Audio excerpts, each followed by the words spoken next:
Good morning, everybody. Saturday, game day. College football is the best. This is Wetzel. Picks from Joe's little game day edition. Didn't was work was a long week. Work from home this week. However, it was some long days dealing with some stuff. So the evenings were never really conducive to generating much energy to maybe have a late evening cocktail and do the picks. So I kept it for Saturday morning. I've got some time here. Son doesn't play soccer till noon, so I figured we'll kick one of these off, see what we got. So before we start with football, how about hoops? Yes, it was an exhibition game, folks. Exhibition. When did a Travis Ford team ever do that in an exhibition game? Please. I talked a lot about, I've tweeted about it, that if Brad Underwood is really going to make it, if he's going to be a difference maker as a coach at Oklahoma State, that the team, which is largely intact, okay, this is really the same bunch of players, with the exception of Lindy Waters. This is essentially the same group of players that Ford had, and that team looked different. Okay, their style of play looked different. They were moving the ball, and I mean, you really didn't. We usually were very focused on Phil Forte because that was the guy who was going to make shots. If you ask me to think back about that game, the player I remember from that game the most was Lindy Waters. Juwan Evans, and yes, it was an exhibition, so he was rotating guys in and out. Guys didn't have a chance to stay on the floor a really long time, and that definitely has an impact. But that team looks different. Are they going to be challenged inside? Yep. Oh yeah, they're going to be challenged inside. You've got really no size inside that's usable other than Mitchell Solomon. And here goes an exhibition game. Bang bang, it gets a couple of fouls. So you see, I'm doing my best Donald Trump sniffing imitation here. A little late season allergies. So anyway, they've got a ways to go, but they definitely looked different. That team looked different. I loved the idea of the rotation, a lot of players in and out, maintaining the intensity. So I'm really looking forward to them kicking off the regular season. Really looking forward to that Maui Invitational, and seeing how OSU does against some big name teams on the road, in a neutral environment, but definitely not Gallagher-Iba Arena. How about the crowd? You had an exhibition game. You had between 3,000 and 4,000 people there. That was more people for an exhibition game than OSU was getting during Big 12 play. And I know they're going to announce attendance. There were some of those games towards, especially the latter half of the season last year. I guarantee you'd be challenged to see 2,000 people in Gallagher-Iba. So to see 3,000 to 4,000 people for an exhibition game, that tells you folks they're looking to go back there. They're looking for the excitement and the energy to be back in that arena, and I sure hope it's on the way. I definitely think, based on what we saw the other night, that it's headed in the right direction. All right, so football, please. Big 12 got underway. Had a full slate of games. Got underway Thursday night. OU at Iowa State. Everybody's like, oh, Ames, Thursday night. I really don't care about Ames on a Thursday night. Okay. Bad memories come from Ames on a Friday night. So anyway, Cyclones gave OU a bit of a game. OU's defense is just atrocious. OU's offense banged up. Their starting center went out. Really good player. Westbrook got dinged up. You got both Pirine and Mixon out with injuries. The backup, Flowers, fullback, he's a load. That dude's a freshman. Kid's a load. So we'll see. That wasn't the strongest win for OU. Although they went on the road and took care of business, you know how crap can happen in the Big 12, please. So 10 points they didn't cover, but they remain undefeated. But now comes the gauntlet. They've got what is it? Not TCU. They've got Baylor, West Virginia, and Oklahoma State. As they finish out the season here, gauntlet. This is going to be something else. As for the rest of the Big 12, a decent slate of games, with the exception of one. And I don't understand. Somebody's got to educate me. To me, a Saturday night primetime football game, that should be your leader. That should be the game you think could be the best out of your bunch if you've got options for football games. And I mean, they don't set game times till, 2 weeks before these games. They don't set game times. So don't act like, there's, a lot of hemming and hawing about who plays when. I mean, they make the decision pretty late in the game. So please, well, ESPN, I don't know if it's because they wanted to lose. They figure they're going to lose. I don't know what the other night games are, the marquee games, but Kansas at West Virginia, 7:00 Eastern on ESPN2. That is bad television. Okay. Really bad TV. That's just, West Virginia's favored by 34. Going to be a chilly night in Morgantown. Over unders 53.5. So this is anticipated, as far as Big 12 football goes, to be a fairly low scoring game. I don't know. I don't get how they pick these games, because the afternoon game for ESPN2 is a great game. Now, maybe they're thinking that there's just not going to be much draw. I mean, maybe they're looking at the draw, West Virginia, East Coast team. Maybe they're going to get a draw here in the East. But I mean, I don't get it sometimes. The games, they've had that a couple of times this year where they pick the lousiest game.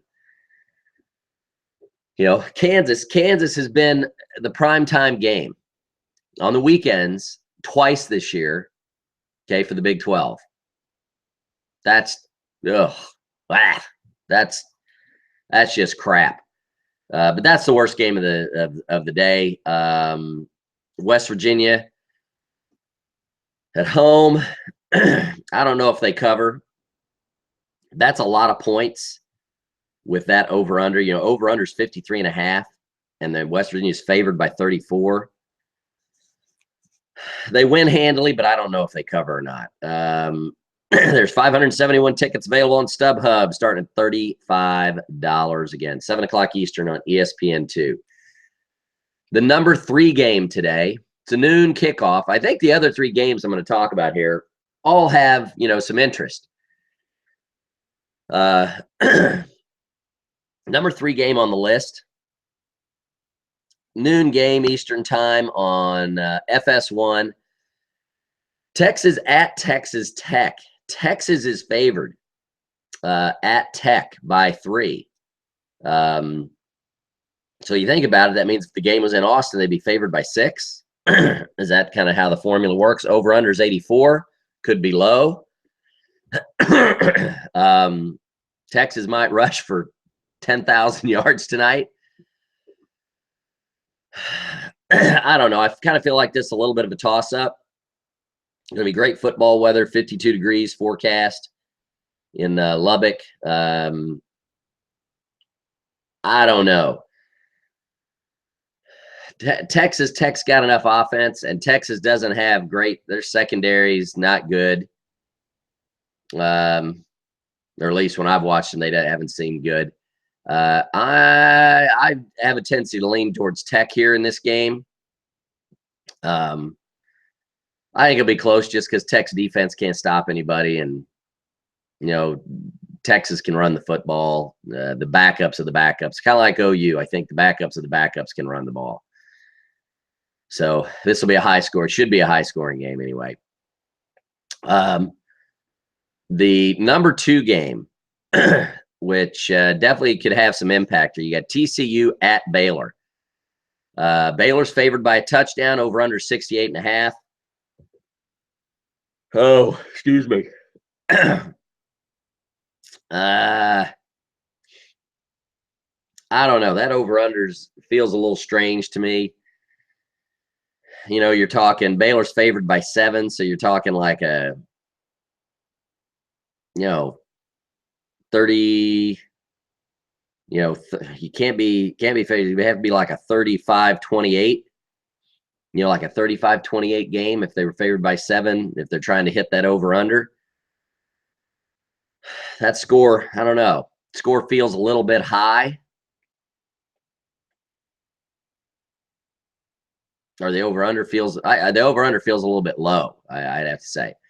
Kind of feel like this could be more of like a 42-32 type of a game, maybe a 38-35, 38-32, something like that.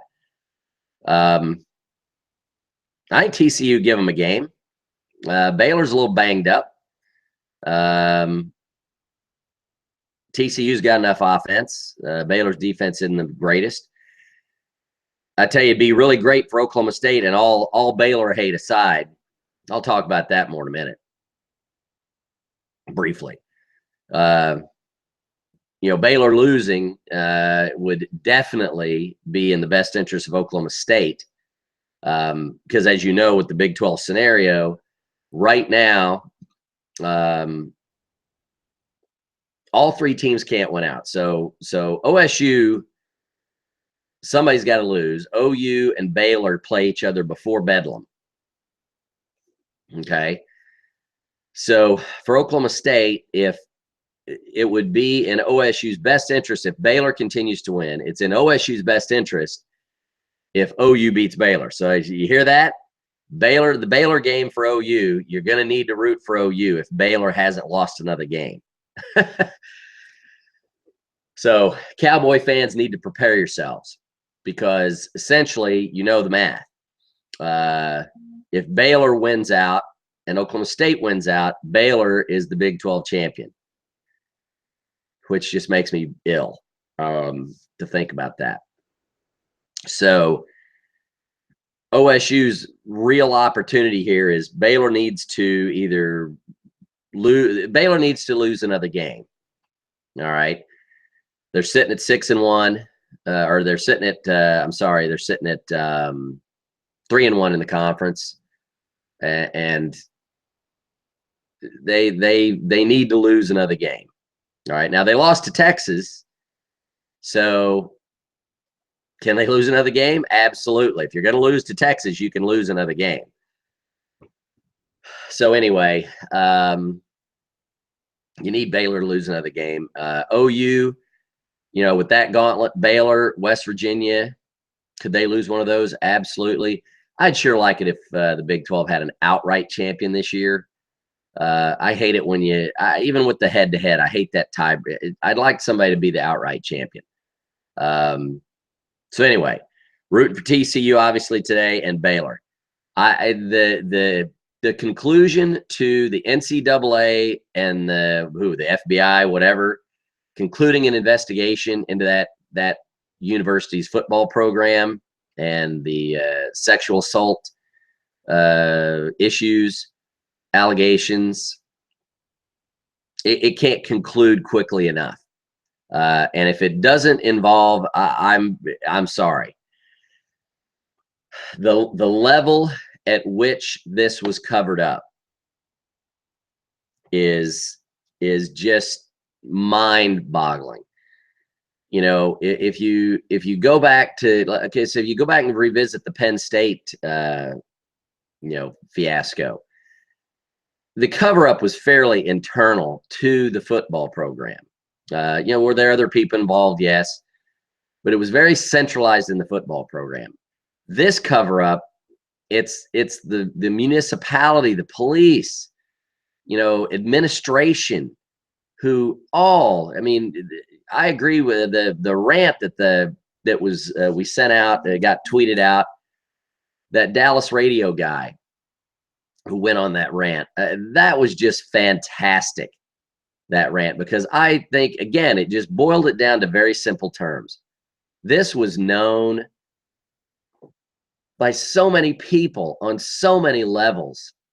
For no one to step forward at some point and say, this is not okay, is, I mean, I hesitate to use the word because I think it's a little cliche. I think it gets tagged on, but it's just evil. It's sinful, but even on a non-religious, from a non-religious angle, it's inhumane. It's inhumane. The people involved, as far as I'm concerned, are devoid of any. The people who knew about this, who said nothing, and I don't care what level of the institution you were at. Oh, well, I was powerless. Oh, you not powerless. Nobody's powerless. With social media and news, not powerless. That anyone who knew about this on any level, who didn't say anything, to me, you are completely devoid of any positive character trait whatsoever. It's just mind numbing that this could be allowed to go on for the period of time it did. And so, as far as I'm concerned, Baylor as an athletic program, when they look at failure to or loss of institutional control, or whatever you want to call it, Baylor clearly demonstrated they do not have the ability to be trusted with an athletic program at that level. To me, it's just, there's no other option than kill that stinking program. Kill it. SMU, death penalty. They're done. 5 years, you don't play football. All right. And when you come back, we're going to limit what you do.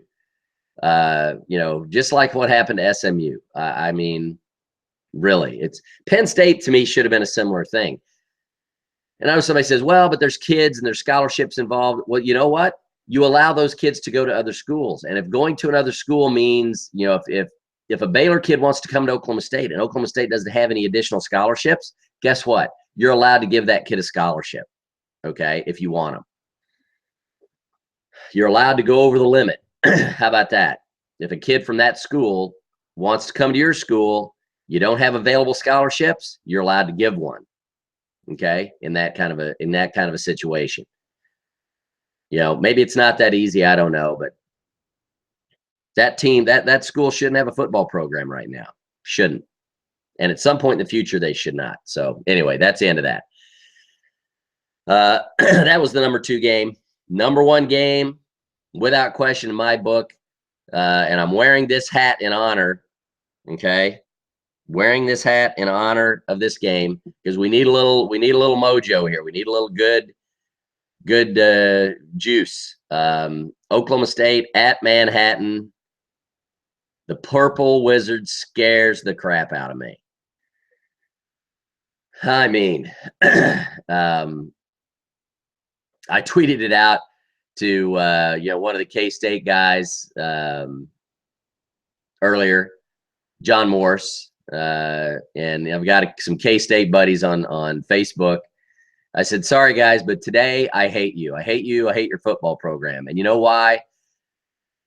Because the third time K-State has like a 5,022 play drive that chews up 4,858 minutes of the football game, running a play that we all know is coming and we can't stop it, I'm going to hurl myself off the cliff. I can't take it. Somebody, who was it that tweeted out? Let's see here. Go Pokes BF on Twitter tweeted out he was watching the 2011 game, And I tweeted him back, and I've watched that. How many times have I watched it? I swear to God, every time I watch it, it's like I still am afraid they're going to score at the end of the game, because if K-State scored at the end of that game, you knew they were going for two. You knew it. They were going to go for two. Oh God, that game still gives me agita. But you know what's going to? I mean, K-State, and let's talk about this game a little bit. K-State's favored by 3, so they're getting the home field advantage. So essentially a toss-up game. They're getting the home field advantage. This is an ABC ESPN2 game, 3:30 Eastern time. Probably going to be on ABC in the Central Time Zone. Out here in the East, I haven't checked yet. It might be an ESPN2 game, because I think there's a Syracuse game at 3:30 Eastern, so ABC will probably take that. 51 tickets available, starting at $98. Kind of pricey to get into Bill Snyder Family Stadium. Over-under's 55.5. That's a tough over-under to bet. I'd stay away from that. That's a tough over-under. I don't know. Who the hell knows? Because as Brad, one of the staff over at Pistols Firing, posted a great deep dive statistical. Holy crap. I mean, I've read it through full twice, and I still have a hard time getting my head around the numbers. But, essentially this all boils down to K-State is very efficient on offense. They don't turn the ball over. Okay? They've got a good defense. That's problematic for OSU, whose defense, they live off turnovers. Okay? And the offense is living off of the short field given to them by the turnovers. So what do you do when you play a team who's probably not going to turn the ball over? Or if they do, maybe once. You're going to get one shot. You really have a situation where either OSU's defense needs to stuff K-State's offense, force a lot of short drives, 3 and outs, in order to keep OSU's offense on the field. And OSU, when you can't go conservative. You got the ball on your own 15-yard line. You've got to break out the playbook, people. And here's what I don't understand a little bit. I'll complain a little bit. Last weekend, Mason Rudolph came out, did exactly what we want to see. Okay, quick decisions, quick throws. Quick throw doesn't mean all these short little in routes, whatever.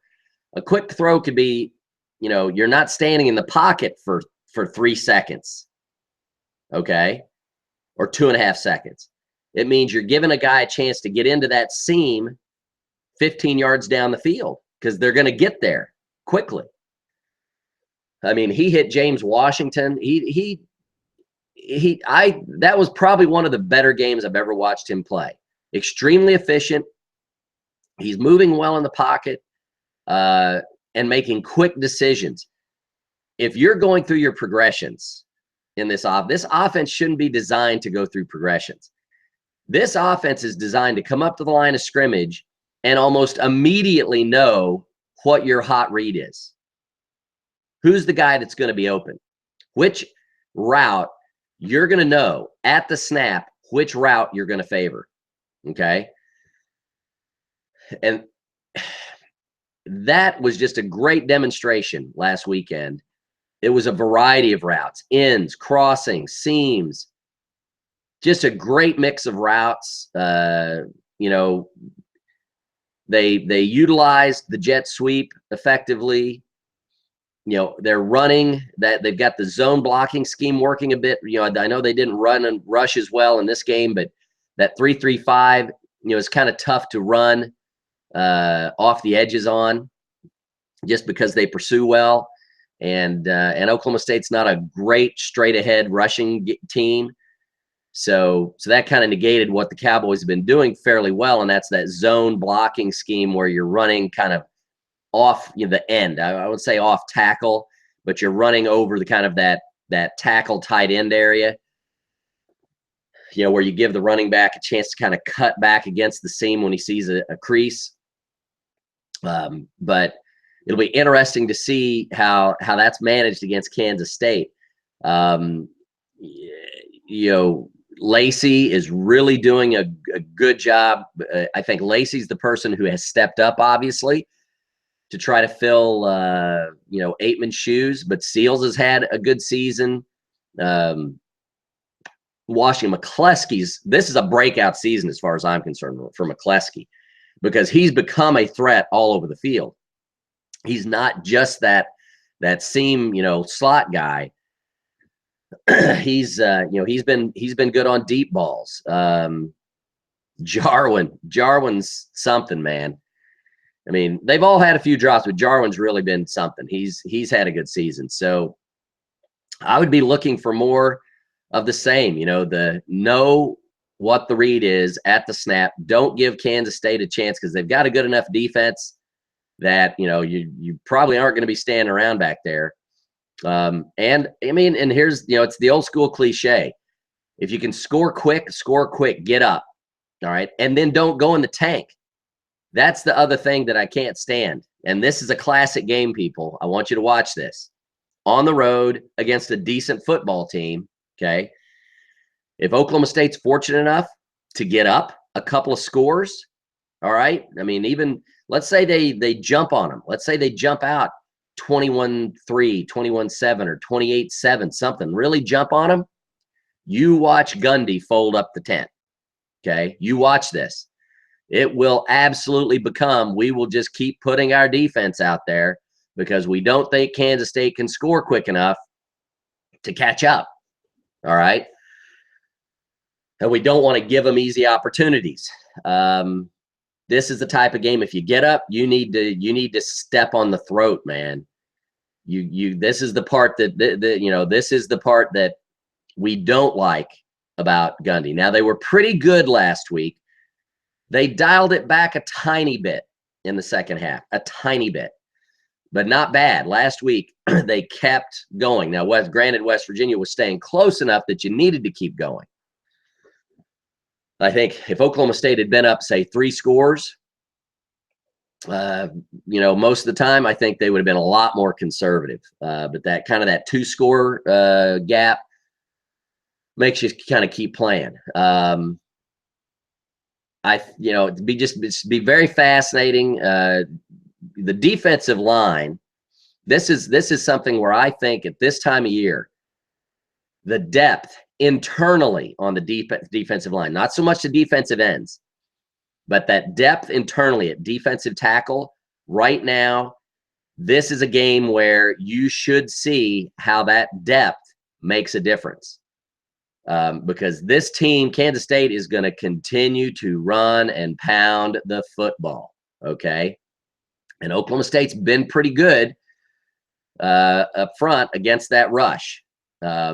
But this is a chance where, you've got a team who's going to run it. They're going to run it. They're going to run that stupid little quarterback zone read crap.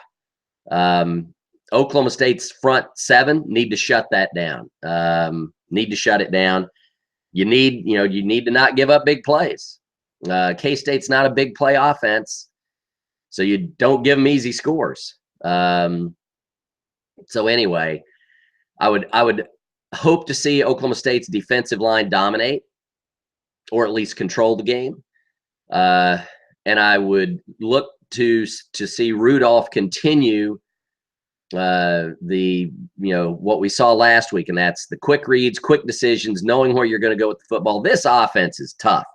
Oklahoma State's offense, when they play like they know where they're going, this is a really good – this team is as good as any team in the Big 12. I mean, based on what we've seen, I don't hesitate at all to say Oklahoma State's got as good a chance as any team to win the Big 12. All right. They're tied with Baylor right now. Baylor wins the head-to-head, but Oklahoma State, they had plenty of – they gave that game away. Turnovers gave that game away. They played better than Baylor. They gave the game away. Baylor took advantage. OU's not doing anything for me. Can that team be beat? Absolutely, that team could be beat. All right. So, but you've got to play, again, like you know where you're going, like you know what you want to do. And Oklahoma State, I think Gundy talked about it a little bit. People have talked about it in the blogs. you start thinking too much. Okay, do what you do it very well. If that means we go back, we talk about Todd Monken. If he had 3 plays that are working, Dana Holgerson's the same thing. If they've got 3-4 plays that are working, they are going to wear those 3 or 4 plays out. They're not digging into the playbook to try to run something out of nowhere. All right, they're going to do what works. Oklahoma State needs to focus on what works, play to the strengths. Don't try to be too cute. And have some balls. Okay, have some balls and have them in the right place. If you're gonna go for it, go for it with good decisions. So let's hope they do that. Snyder's just a hell of a coach. Any game with him always scares me, because those kids will be ready to play. They'll come out. They'll give maximum effort. So at that point, I don't know. I think if Oklahoma State comes out with the way they played last weekend, I think they win the game.